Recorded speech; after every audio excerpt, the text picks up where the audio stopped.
सद्गुरू श्री ब्रह्मचैतन्य महाराज गोंदवलेकर यांचं प्रवचन 28 फेब्रुवारी. भगवंताजवळ नामाचे प्रेमच मागा. भगवंतापाशी मागणे करताना काय मागाल? तुम्ही त्याच्याजवळ नामाचे प्रेमच मागा, दुसरे काही मागू नका. देवाजवळ मागणे मागताना चूक होऊ नये. एखाद्या शिक्षकाने विद्यार्थ्यांना वर्षभर उत्तम रीतीने शिकवले.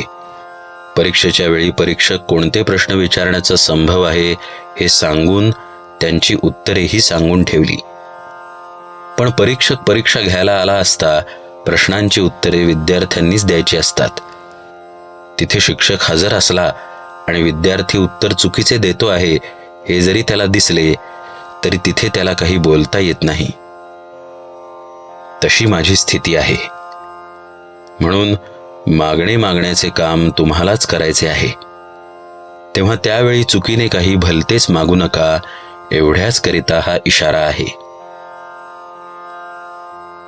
कोणतीही परिस्थिती असली तरी त्यात भगवंताचे स्मरण ठेवावे, म्हणजे बऱ्या वाईट गोष्टींचा परिणाम मनावर कमी होतो. मनुष्यावर संकटे आली की तो घाबरतो, परंतु परमेश्वराचे अस्तित्व मानणाऱ्यांनी तरी असे करणे योग्य नाही. एखाद्या लहान मुलाच्या बापाने डोक्यावर पांघरुण घेऊन बागुलबुवा केला तर ते मूल भिते, पण पांघरुणाच्या आत आपला बापच आहे असे त्याला समजले की ते घाबरत नाही. त्याप्रमाणे प्रत्येक व्यक्तीने आपल्या बाबतीत घडणाऱ्या बऱ्या वाईट गोष्टी परमेश्वराच्या किंवा आपल्या गुरूंच्या इच्छेने होतात ही जाणीव ठेवावी, म्हणजे त्याला भीती वा दुःख वाटणार नाही.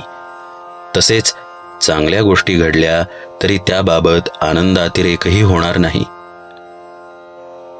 याकरिता सदा सर्व काळ भगवंताचे चिंतन करावे. आपल्या विचाराने ठरल्याप्रमाणे झाल्याने सुखच मिळते असे नाही. काही वेळेस आपल्या विचाराच्या उलट होऊनही मागाहून तसे झाल्यानेच बरे वाटते. म्हणजे कोणत्याही गोष्टीचे सुखदुःख तात्काळ कळत नाही हेच खरे. म्हणून जरा वेळ थांबून सुख किंवा दुःख मानूया. कर्ज फेडताना जसा आपल्याला आनंद होतो तसा देहभोग भोगताना आपल्याला आनंद झाला पाहिजे. प्रारब्ध टाळणे म्हणजे लोकांचे कर्ज बुडवणेच होय.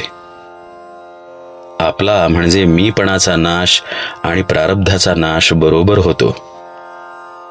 भगवंता, प्रारब्धाने आलेल्या दुःखाचा दोष तुझ्याकडे नाही. जर त्या दुःखामुळेच तुझे अनुसंधान टिकत असेल तर मला जन्मभर दुःखामध्येच ठेव, असे कुंतीने भगवंताजवळ मागितले. यातले मर्म ओळखून वागावे आणि काहीही करून अनुसंधानात राहण्याचा प्रयत्न करावा.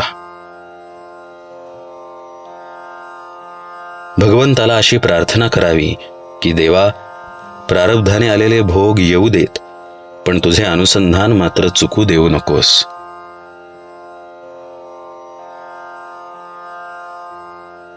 जानकी जीवन स्मरण जय जय राम.